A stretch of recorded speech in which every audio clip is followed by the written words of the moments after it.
Welcome to prime news. నేను ప్రతిభ. ముందుగా headlines. పారిశ్రామిక అభివృద్ధిలో ప్రపంచంతో పోటీ పడాలి, అధికారులకు సీఎం రేవంత్ సూచన.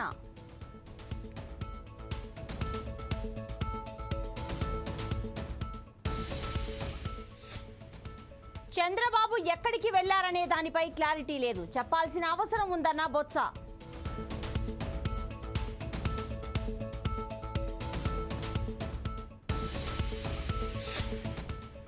సిసిఎస్ ఏసీపీ ఇంట్లో ఏసీబీ సోదాలు, ఆదాయానికి మించి ఆస్తులున్నాయని తనిఖీ.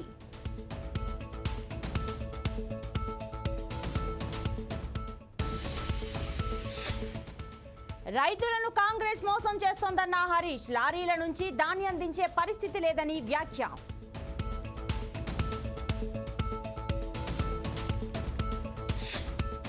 పారిశ్రామిక అభివృద్ధిలో తెలంగాణ ప్రపంచ దేశాలతో పోటీ పడేలా విధానాలు ఉండాలని ముఖ్యమంత్రి రేవంత్ రెడ్డి అధికారులకు సూచించారు. Telangana state industrial infrastructure corporation కు సంబంధించి మంగళవారం అధికారులతో సీఎం సమీక్షా సమావేశం నిర్వహించారు. రాష్ట్రంలో పారిశ్రామిక అభివృద్ధికి తీసుకోవాల్సిన నూతన విధానాలపై పలు సూచనలు చేశారు. గత సమీక్షా సమావేశాల్లో తీసుకున్న నిర్ణయాలు, పనుల్లో పురోగతికి సంబంధించిన వివరాలను అధికారులు సీఎంకు వివరించారు. టెక్స్టైల్స్ కు సంబంధించి రాష్ట్రంలోని పవర్లూమ్, హ్యాండ్లూమ్ కార్మికులకు ఉపయోగపడేలా కొత్త పాలసీని రూపొందించాలని ముఖ్యమంత్రి రేవంత్ రెడ్డి అధికారులను సూచించారు. ఏపీ మంత్రి బొత్స సత్యనారాయణ ఇవాళ మీడియాతో చిట్ చాట్ నిర్వహించారు.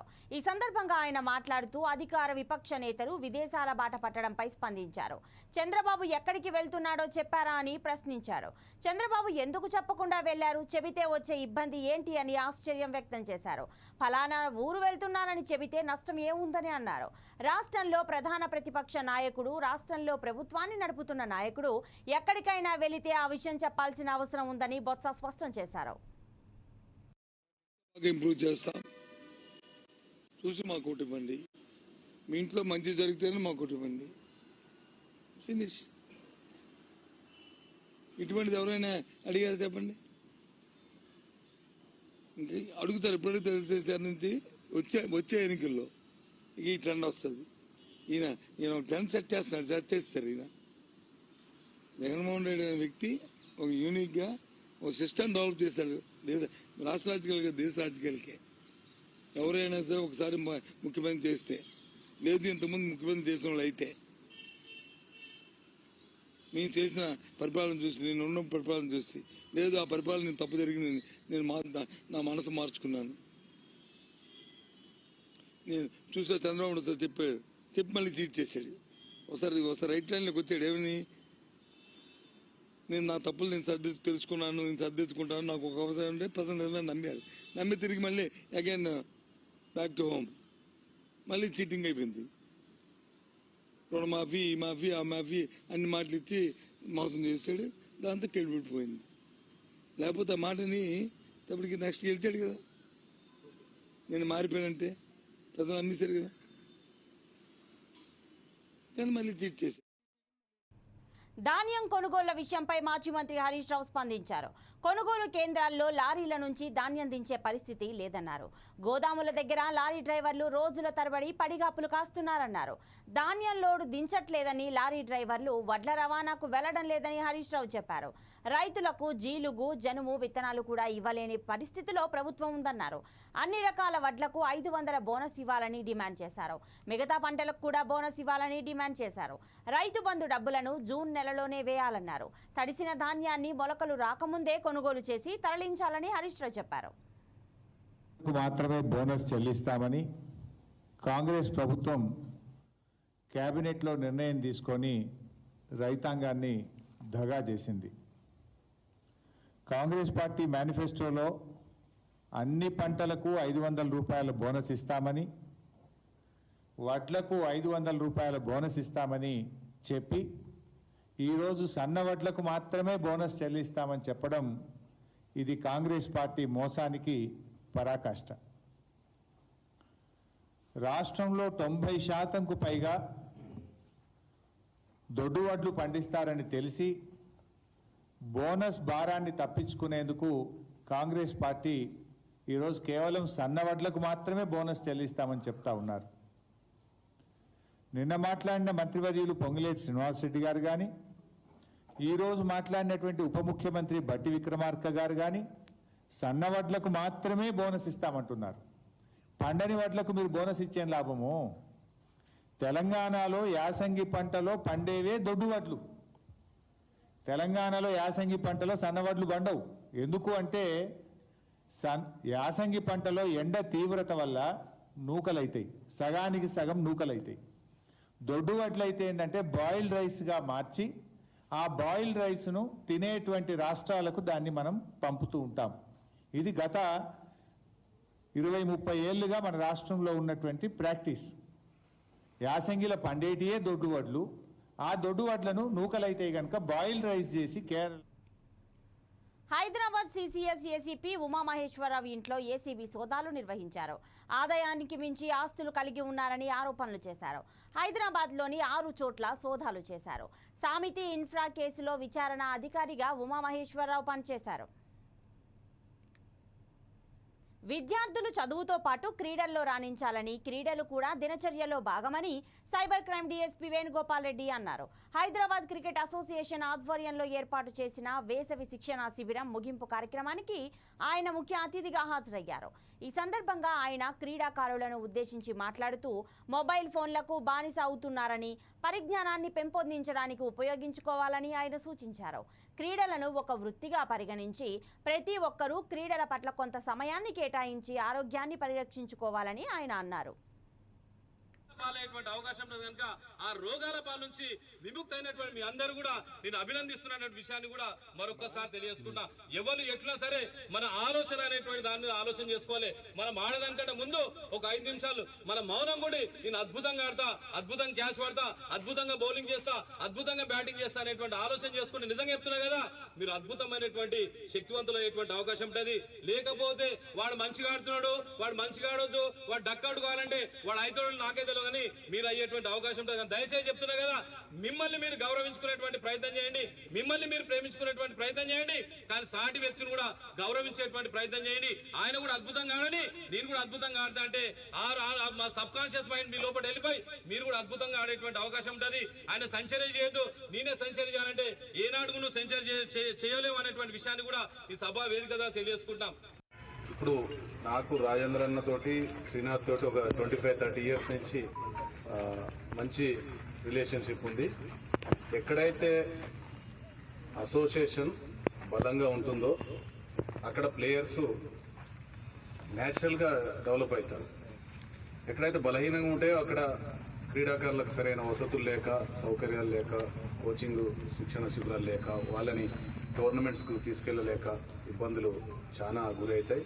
ఎగ్జాంపుల్ ఇక్కడ ఇంత చక్కగా జరుగుతుంది, మేమున్న మా ప్లేస్లో చాలా అసోసియేషన్స్ ఇష్యూస్ ఉన్న దగ్గర చాలా అసలు జరగవు. ఈ సభాముఖంగా రాజేంద్ర రెడ్డిని నేను I'm appreciating his efforts. Really ఆయన క్రికెట్ కోసం కంప్లీట్గా క్రికెట్కే ఆయన 30 ఇయర్స్ నుంచి నేను చూస్తున్నా. క్రికెట్కి తను ఎంతో ప్రాధాన్యత ఇస్తూ ఇక్కడ ఎంతోమంది క్రీడాకారులను ఉన్నత స్థాయికి చేర్చిన ఇది కూడా ఉన్నది. ఐపీఎల్ ఆడిన ప్రాంతం కూడా మన సంగారెడ్డి. ఐపీఎల్లో ఫస్ట్ ఐపీఎల్లో ఇక్కడి నుంచి ఒక ప్లేయర్ ఉన్నాడు, సర్వేష్. ఇక్కడి నుంచి ఒక ప్లేయర్ ఉన్నాడు. దట్ ఎఫర్ట్స్ అంతా వీళ్ళు చేసినాయి అంతే. ఇక శ్రీనాథ్ అన్న గురించి చెప్పాలంటే శ్రీనాథ్ ఎల్లో మీడియాకు చెప్పకుండా చంద్రబాబు ఎక్కడికి వెళ్లారని మంత్రి జోగి రమేష్ ప్రశ్నించారు. చంద్రబాబు కనిపించకుండా పోతే టీడీపీ అడ్రస్ గల్లంతవుతుందని అన్నారు. దోచిన డబ్బంతా దుబాయ్లో దాచడానికి వెళ్లారా అని ఆగ్రహం వ్యక్తం చేశారు. చంద్రబాబు పరార్తో టీడీపీ నాయకుల నోటికి తాళాలు పడ్డాయని విమర్శించారు. కూటమి పేరుతో చంద్రబాబు కుట్రలు చేశారన్నారు జోగి రమేష్. ఎస్పీలను, కలెక్టర్లను మార్చిన చోటే గొడవలు జరిగాయని మండిపడ్డారు. చంద్రబాబు ఎన్ని విధ్వంసాలు సృష్టించినా ప్రజాస్వామ్యంలో వైఎస్ఆర్సీపీ గెలుపు ఖాయమని స్పష్టం చేశారు. వైఎస్ఆర్సీపీ కార్యకర్తలంతా సంబరాలకు సిద్ధం కావాలని పిలుపునిచ్చారు. పార్టీ నాయకులకే తెలియదు అనుకుంటే తెలుగుదేశంలో కరుడు కట్టిన చంద్రబాబు నాయుడు తొత్తులకు కూడా పాపం చంద్రబాబు నాయుడు ఎక్కడికి వెళ్ళాడు, ఏ దేశం పోయాడు, ఎక్కడికి పారిపోయాడు, ఒక పెద్ద క్వశ్చన్ మార్క్. అసలు ఎవరికి తెలిసినా తెలియకపోయినా కానీ ఈనాడుకి తెలియాల, ఆంధ్రజ్యోతి రాధాకృష్ణ కన్నా తెలియాలి వీళ్ళిద్దరికి. తీరా చూస్తే వాళ్ళు కూడా క్వశ్చన్ మార్కే. ఈనాడు చంద్రబాబు నాయుడు విదేశీ పర్యటన ఎక్కడికి వెళ్ళాడో తెలీదు. విదేశీ పర్యటనకి వెళ్ళాడు, విశ్రాంతి కోసం మాత్రం వెళ్ళాడని చెప్పేసేమో ఈనాడు. వైద్య పరీక్షల కోసం అమెరికాకు పోయాడని చెప్పేసేమో ఆంధ్రజ్యోతి రాధాకృష్ణ. ఈ రెండు పేపర్ల మధ్య అంటే చంద్రబాబు నాయుడికి రైటు, చంద్రబాబు నాయుడికి లెఫ్ట్ ఉన్న ఈ రెండు పేపర్లు, రెండు ఎల్లో మీడియాల మధ్య సఖ్యత లేదు. అంటే వీళ్ళిద్దరికీ తెలియకుండా చంద్రబాబు నాయుడు ఎక్కడ పడిపోయాడు? అసలు వీళ్ళిద్దరికి చెప్పకుండా చంద్రబాబు నాయుడు ఏ దేశం పోయి తెలంగాణ సీఎంతో తెలంగాణ రాష్ట్ర గీత రచయిత అందశ్రీ, మ్యూజిక్ డైరెక్టర్ కీరవాణి భేటీ అయ్యారు. జయ జయ హే తెలంగాణ పాట కోసం సీఎంతో కీరవాణి సమావేశమయ్యారు. రాష్ట్ర గీతం కీరవాణితో పాడించేందుకు చర్చలు జరిపారు. పాట పాడి సంగీతం అందించేందుకు కీరవాణి సూత్రప్రాయంగా అంగీకారం తెలిపినట్లు తెలుస్తోంది. సంగారెడ్డి జిల్లా పటాన్చేరులో ప్రయాణికులు పడిగాపులు పడ్డారు. గోవాకి వెళ్లాల్సిన ప్రయాణికులను ఇబ్బంది పెట్టారు. బస్సులో సౌకర్యాలు బాగాలేవని అడిగినందుకు ప్రయాణికుల పట్ల డ్రైవర్ దురుసుగా ప్రవర్తించాడు. మధ్యలో బస్సును వదిలి వెళ్లే ప్రయత్నం కూడా చేశాడు. 100కు డయల్ చేసి రామచంద్రాపురం పిఎస్ దగ్గర బస్సును వదిలి వెళ్లాడు డ్రైవర్. రాత్రంతా పిల్లా పాపలతో రోడ్డుపైనే ప్రయాణికులు పడిగాపులు కాశారు. నిర్లక్ష్యంగా వ్యవహరించిన ట్రావెల్స్ పై కఠిన చర్యలు తీసుకోవాలని డిమాండ్ చేశారు ప్రయాణికులు. ప్రీమియం రాలే కదా, ఆయన దగ్గర పైసలు 2000 రూపాయలు పెట్టి టికెట్ తీసుకుని వచ్చినాం మేము. ఈసారి మా ప్రాబ్లం ఇగో ఈయన ఉన్నాడు, ఇగో ఈ అబ్బాయి రేపు పొద్దున ఆర్మీలో ఇంటర్వ్యూ ఉంది. ఈ అబ్బాయి పొద్దున 6 o'clock ఇంటర్వ్యూ ఉంది ఆయన రేపు మార్నింగ్. ఆయన ఒకరోజు ముందనే పోయింది, ఇప్పుడు ఆయనకి ఎటు కాకుండా ఆయనదే అయింది. మీరు ఇది ఏం చేస్తారో మాకు తెలియదు సార్. మాకు ఈ ట్రావెల్స్ అనేది బండి రోడ్డు మీద కూడా కనిపించద్దు. మా టికెట్ పైసలు మాకు రావాలి. ఇంకోటి దీని మీద కఠిన చర్య తీసుకోవాలి. ఇట్లాంటి ట్రావెల్స్ ఇట్లా మా లెక్క మళ్ళీ ఇంకో మీతో మోసపోకుండా చేయండి. ఇది మాత్రం ఫిట్నెస్ కూడా లేదు. మీరు కావాలంటే ఫిట్నెస్ మొత్తం టోటల్ వీడియో తీసుకోండి. టైర్లు లేవు, వెనకాల బండి నంబర్ లేదు, మళ్ళీ లోపల అసలు ఫిట్నెస్ లేదు. ఆర్టీఓ వాళ్ళు అసలు దీని ఫిట్నెస్ ఎట్లా ఇచ్చి దీన్ని అంత దూరం ట్రావెలింగ్ కి పర్మిషన్ ఇచ్చారో అది తెలుస్తలేదు మాకు. ఆన్లైన్ లో ఉన్న బస్ డ్రైవర్ ఇంకోటి డ్రైవర్ స్మోక్ చేస్తుండే, ఇంకా మా మీదనే ఇట్లా ఏమంటారు స్మోక్ చేసుకుంటా, స్మోక్ మా మీద ఊతుండే మాట్లాడుకుంటా. ఈ బండి అదే కాదు, మనకు ఆన్లైన్ లో పెట్టిన బండే కాదు. కొంత బస్సులోనేమో వాల్వో పోలో చూపించిండు, మాకేమో మేమేమో ఇట్లాంటి బస్సు కానీ మాకు ఫోటోస్ పిక్చర్స్ ఏం లేదు. Home street travels multi Volvo AC sleeper అని ఉన్నది. సెకండ్ నాకు కాల్ లెటర్ వచ్చింది గోవా రమ్మని. ఇంకా నేను సడన్గా జర్నీలు ఇవన్నీ చేసుకోవాలని చెప్పేసి నేను ట్రైన్, నాకు టికెట్స్ ఇవేం లేవు. తత్కాల్ ట్రై చేశాను, తత్కాల్ కూడా అవ్వలేదు. ఇంకా నేను ఆల్టర్నేట్ ఆప్షన్స్ సెర్చ్ చేస్తే ఇక హైదరాబాద్ నుంచి వస్తే కాస్త అఫోర్డబుల్ ప్రైస్ ఉంది, ఇంకా ఒక రోజు ముందే వెళ్ళిపోవచ్చు అనే దాని మీద వచ్చాను. ఇంకా ఇలా వస్తే నైట్ ఇట్లా బస్సు ఇలా కండిషన్, కో ప్యాసింజర్స్ దగ్గర కూడా ఇట్లా 1600, 2000 అలా ఛార్జ్ చేశారు. ఆ అఫోర్డబుల్ ప్రైస్కి ఈ బస్సు అనేది మాత్రం మంచిది కాదు, కండిషన్లో లేదు. ప్లస్ ఇంకా డ్రైవర్ కండిషన్ అంటే ఆయన కూడా మంచి రూడ్గా బిహేవ్ చేస్తున్నాడు. లేడీస్ ఉన్నారు, ఫ్యామిలీస్ ఉన్నారు, చిన్నపిల్లలు ఉన్నారు. నేను నైట్ నుంచి మేము ఉండిపోయాం పోలీస్ స్టేషన్లో. మేము మాత్రం సైకలాజికల్గా బాగా డిస్టర్బ్ అయ్యాము. ఇక్కడ owner direct just 1 hour bus start అయ్యే 1 hour ముందు కాల్ చేసి సికింద్రాబాద్లో మీకు పికప్ లేదు, డైరెక్ట్ మియాపూర్ వచ్చేయండి అని చెప్పారు. మీరు ఎక్కడ ఉంటారని అడిగారు. తార్నాక అని చెప్తే మెట్రోలో వచ్చేయండి అని చెప్పారు. నా దగ్గర బ్యాగ్స్ ఎక్కువ ఉన్నాయి, మా మమ్మీ ఎక్కువ క్యారీ చేయలేదు అంటే డైరెక్ట్ మియాపూర్ అడ్రస్ చెప్పేసి కాల్ పెట్టేస్తున్నారు. మళ్ళీ ఏదైనా అడిగితే కూడా చాలా రూడ్గా మాట్లాడుతున్నారు. అంత రూడ్గా మాట్లాడితే మేము ఎలా? సంగారెడ్డి జిల్లా ఆందోళ్ మండలం అన్నాసాగర్లో కలెక్టర్ ఆకస్మిక తనిఖీలు చేశారు. వరి ధాన్యం కొనుగోలు తీరుపై రైతులతో మాట్లాడి వివరాలు తెలుసుకున్నారు కలెక్టర్. రైతులకు ఇబ్బంది కలగకుండా ప్రత్యామ్నాయ చర్యలు చేపట్టాలని అధికారులకు ఆదేశాలు జారీ చేశారు. ఆందోళన్లోని ప్రభుత్వ పాఠశాలను సందర్శించి మౌలిక వసతుల కల్పనపై ఆరా తీశారు. సిద్దిపేట జిల్లా హుస్నాబాద్లో హనుమాన్ శోభాయాత్రను హనుమాన్ మాల దీక్ష పరులు భక్తి శ్రద్ధలతో వైభవంగా నిర్వహించారు. పట్టణంలోని ఆంజనేయ స్వామి దేవాలయం నుండి అంబేద్కర్ చౌరస్తా, మల్లెచెట్టు చౌరస్తా, గాంధీ చౌరస్తా మీదుగా దేవాలయం వరకు భారీ హనుమాన్ విగ్రహంతో ర్యాలీ చేపట్టారు. ఈ సందర్భంగా భక్తి గీతాలకు హనుమాన్ భక్తులు చేసిన నృత్యాలు అందరినీ ఆకట్టుకున్నాయి. దేశం కోసం ప్రాణత్యాగాలు చేసిన కుటుంబం నెహ్రూ కుటుంబం అని కాంగ్రెస్ పార్టీ నాయకులు కొనియాడారు. సిద్దిపేట జిల్లా హుస్నాబాద్ అంబేద్కర్ చౌరస్తాలో మాజీ ప్రధాని దివంగత రాజీవ్ గాంధీ వర్ధంతి సందర్భంగా కాంగ్రెస్ పార్టీ శ్రేణులు రాజీవ్ గాంధీ చిత్రపటానికి పూలమాలలు వేసి ఘన నివాళులు అర్పించారు. ఈ సందర్భంగా Husnabad single window chairman Bolisetti Shivayya మాట్లాడుతూ ఇందిరాగాంధీ, రాజీవ్ గాంధీ పేదల సంక్షేమం కోసం అనేక అభివృద్ధి కార్యక్రమాలు చేపట్టారని గుర్తు చేశారు.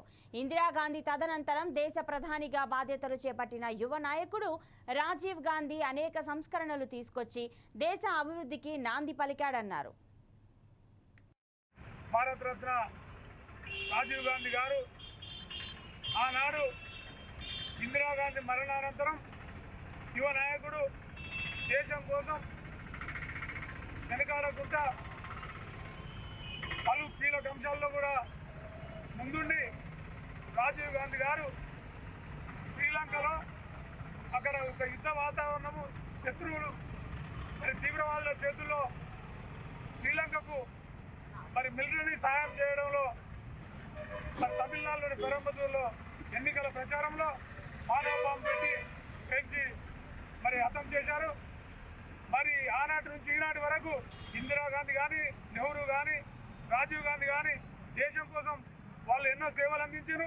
రాజీవ్ గాంధీ గారు కూడా దేశం కోసం మరి టెలికమ్యూనికేషన్ వ్యవస్థ కానీ, గ్రామాల అభివృద్ధికి జవహర్ రోజ్గార్ నిధులు కానీ, లెవెంత్ ఫైనాన్స్ కానీ, మరి పేదవాళ్ళ కోసానికి బడుగు బలహీన వర్గాల కోసం కానీ, గూడు గుడ్డ నీరు అని ఈ ఇళ్ల కార్యక్రమం కానీ, భూముల పంపిణీ కార్యక్రమం కానీ, మరి కాంగ్రెస్ పార్టీ మరి ప్రభుత్వ హయాంలో పేదవాళ్ళ కోసానికి బ్యాంకులు జాతీయ.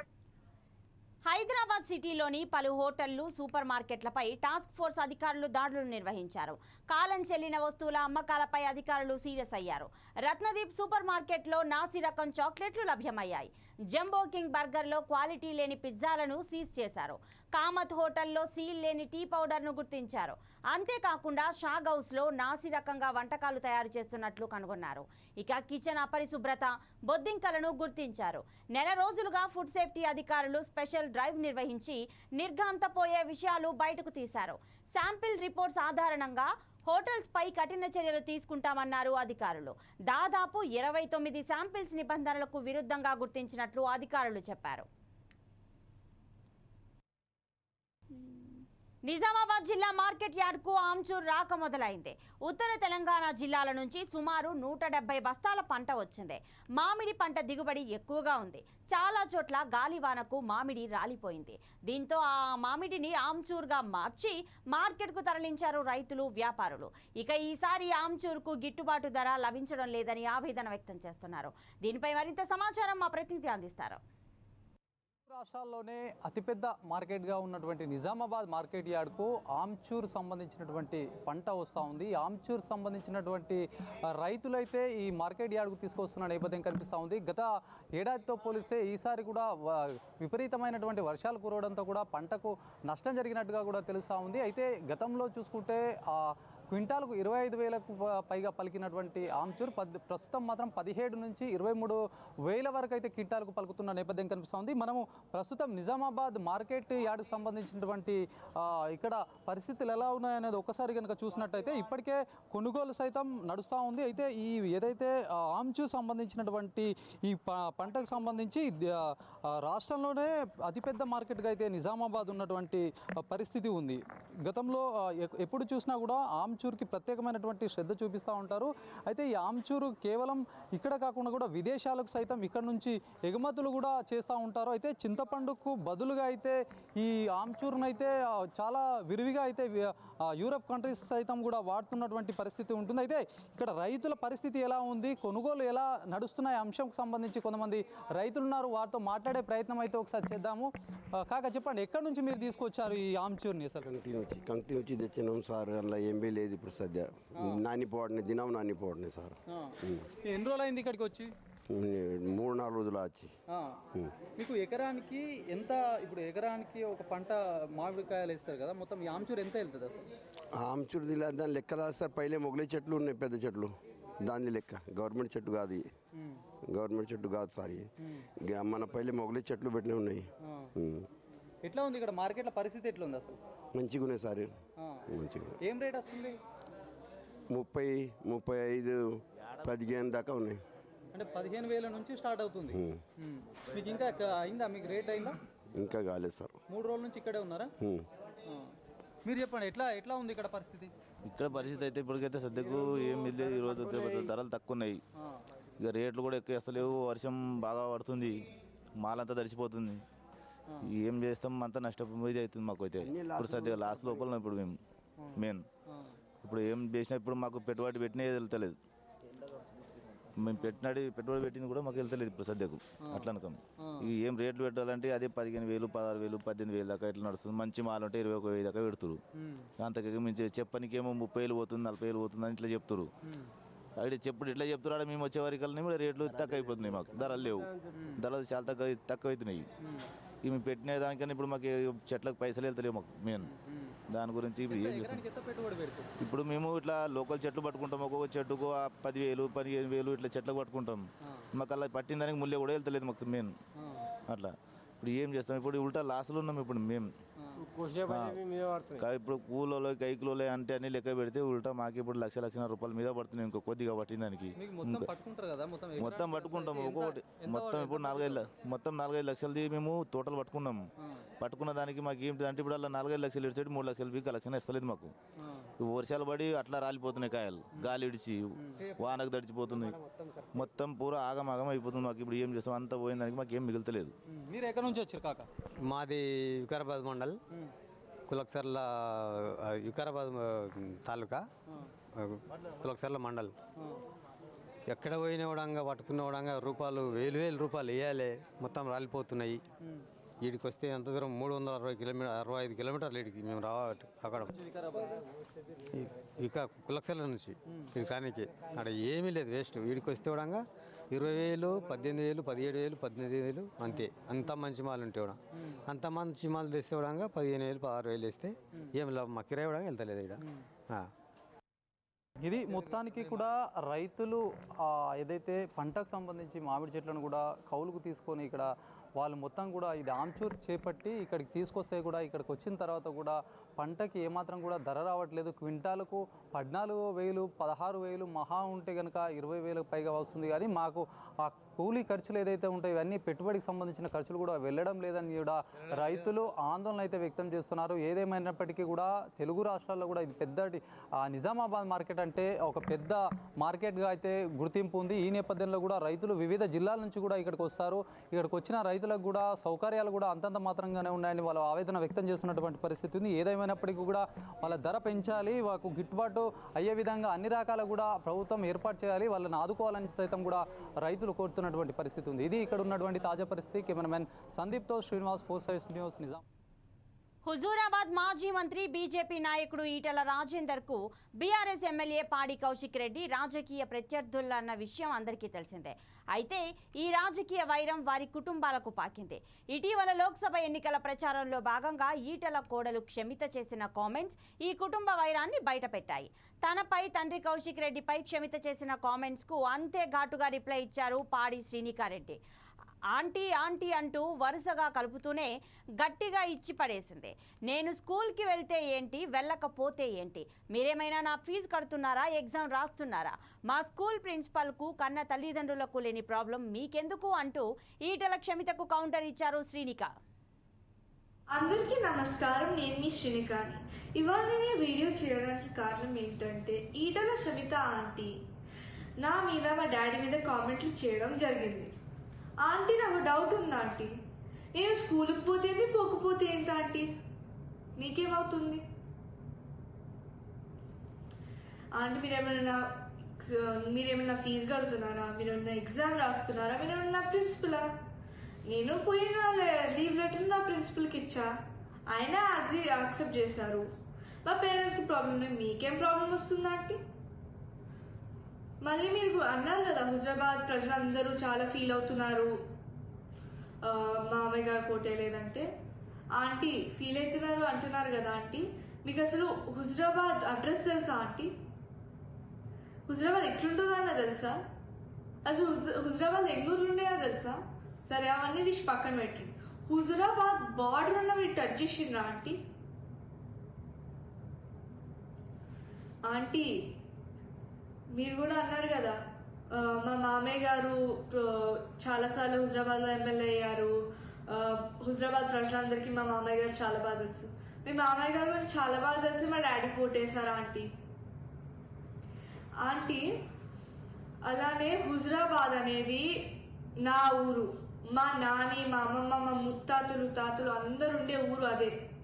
అక్కడ ఉండే ప్రతి ఒక్క మనిషి నా నా ఫ్యామిలీ మెంబర్ లాగా. వాళ్ళే నా బలం, వాళ్ళే మమ్మల్ని కాపాడుతారు. ఆంటీ మీరు హుజరాబాద్లో ఓడిపోతే పోయి గజ్వేల్ చేస్తారు, గజ్వేల్ ఓడిపోతే ఇప్పుడు మల్కాజ్గిరిలో చేస్తున్నారు. ఏంటంటే ఈ జంపింగ్ జాక్ ప్రాసెస్ మేమైతే ఎప్పుడు చేయలేదు. మీ జంపింగ్ జాక్ ప్రాసెస్ నాకు అర్థం కావట్లేదు. మీరు అంత పవర్ లేకుండా ఉండలేకపోతున్నారా? సో ఎందుకంటే మీకు ఈ పవర్ 5 years ఉండలేకపోతుండగలుగుతున్నారంటే. రైట్, ఇవి బులెటిన్ అప్డేట్స్. మరిన్ని అప్డేట్స్ కోసం చూస్తూనే ఉండండి 4 Sides TV.